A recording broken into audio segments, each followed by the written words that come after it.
बिस्मिल्लाहिर्रहमानिर्रहीम। अस्सलाम वालेकुम दोस्तों, आज की वीडियो में हम आपको बताएंगे एक बुज़ुर्ग की कहानी जो हज के सफ़र पर गए थे। एक बुज़ुर्ग हज के सफ़र पर गए थे। जब वो एक जगह से गुज़र रहे थे, उनके हाथ में एक थैला था, उसमें कुछ पैसे थे। अचानक एक चोर उनके हाथ से थैला छीनकर भाग गया। जब चोर काफ़ी दूर निकल गया तब अचानक उसकी आंखों की रोशनी खत्म हो गई।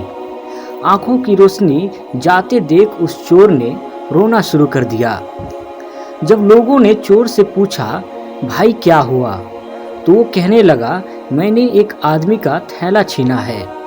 वो कोई बड़ा अल्लाह का करीबी बंदा लगता है। मेरी आंखों की रोशनी चली गई। खुदा के लिए मुझे उसके पास पहुंचा दो ताकि मैं उससे माफ़ी मांग सकूं। जब लोगों ने पूछा कि यह किस्सा कहाँ पेश आया, तो कहने लगा, फला नाई की दुकान के करीब पेश आया।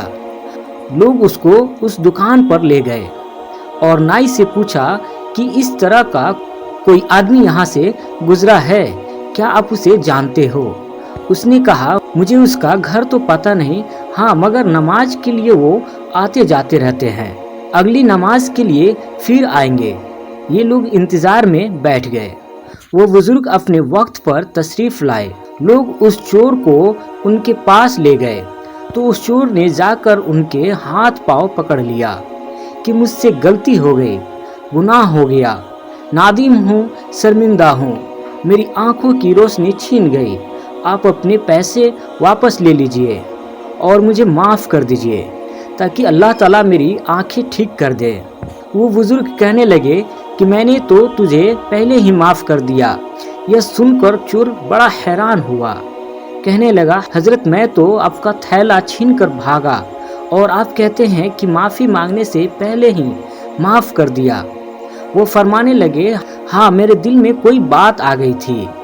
फरमाने लगे, मैंने एक हदीस पढ़ी जिसमें नबी अकरम सल्लल्लाहु अलैहि वसल्लम ने फरमाया कि क़यामत के दिन जब मेरी उम्मत का हिसाब पेश किया जाएगा तो मैं उस वक्त तक मीज़ान के करीब रहूँगा जब तक मेरी आखिरी उम्मती का फैसला नहीं हो जाता। मेरे दिल में यह बात आई कि अगर मैंने इस चोर को माफ़ नहीं किया तो क़यामत के दिन यह मुकदमा पेश होगा और जितनी देर मेरे मुकदमे का फैसला होने में लगेगी, अल्लाह के नबी अलैहिस्सलाम को उतनी देर जन्नत से बाहर रहना पड़ेगा। इसलिए मैंने माफ़ कर दिया कि ना तो मुकदमा पेश होगा, ना ही मेरे महबूब को जन्नत में जाने में देर लगेगी। वो जल्द जन्नत में तशरीफ़ ले जाएंगे। उम्मीद है हमारी आज की वीडियो आपको अच्छी लगी होगी, तो इससे लाइक, शेयर और सब्सक्राइब ज़रूर कीजिएगा। मिलते हैं अगले वीडियो में, तब तक के लिए अल्लाह हाफिज़। अल्लाह आप सबको अपने हिफ्ज़ व अमान में रखे।